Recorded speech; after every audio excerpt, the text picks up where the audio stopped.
10 মুহররম আপনি এই দোয়াটি পড়ে আল্লাহর কাছে চান, 7 আসমানের উপর আপনার দোয়া পৌঁছে যাবে। আল্লাহর কসম করে বলছি, আপনার ঋণ দূর হয়ে যাবে, সন্তানগুলো আপনার বাধ্যগত হয়ে যাবে, স্বামী বাধ্যগত হয়ে যাবে, স্ত্রী বাধ্যগত হয়ে যাবে। যা দোয়া করবেন আল্লাহ সব মনের আশা পূরণ করে দিবে। 10 মুহররম আপনি যদি আমলটি করে আল্লাহর কাছে চাইতে পারেন, আকাশের উপর আপনার দোয়া পৌঁছে যাবে।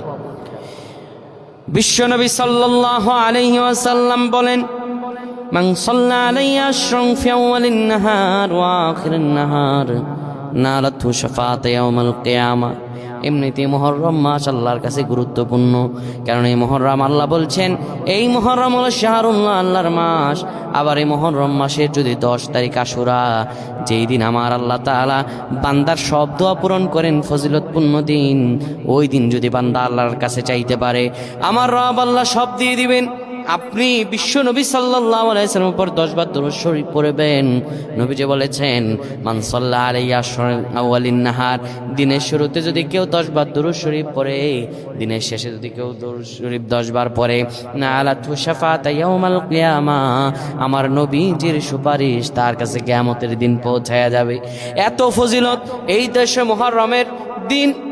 আসর নামাজের পরে আপনি কিবলামুখী হবেন।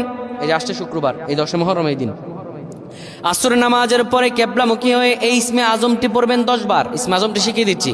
আল্লাহুম্মা ইন্নী আসআলুকা বিআন্নী আশহাদু আন্নাকা আনতাল্লাহ লা ইলাহা ইল্লা আনতা আল আহাদুস সামাদ আল্লাযী লাম ইয়ালিদ ওয়া লাম ইউলাদ ওয়া লাম ইয়াকুল লাহু কুফুয়ান আহাদ। এই 10 মুহররমের দিন আসরের পরে এটি আপনি পড়বেন 10 বার। এরপরে আয়াতুল কুরসি পড়বেন 3 বার। লা ইলাহা ইল্লাল্লাহু ওয়াহদাহু লা শারীকা লাহু লাহুল মুলকু ওয়া লাহুল হামদ ওয়া হুয়া আলা কুল্লি শাইইন কাদির 41 বার পড়ে আল্লাহর কাছে যা দোয়া করবেন, আমার রব আল্লাহ সব দোয়া পূরণ করে দিবেন। আল্লাহুম্মা আমিন।